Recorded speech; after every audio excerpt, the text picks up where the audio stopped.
தேனாற்றம் கரையில் தெய்வீக குரலில் நான் தான் ஒரு பாட்டிசைத்தேன். தினந்தோறும் இரவில் நடுஜாமம் வரையில் நான் தானே அதை கேட்டிருந்தேன்.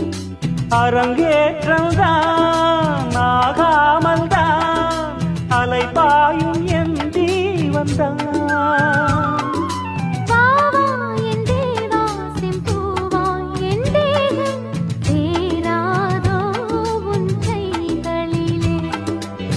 குருவாயூரப்போ குருவாயூரப்பா, நான் கொண்ட காதலுக்கு நீதானே சாட்சி.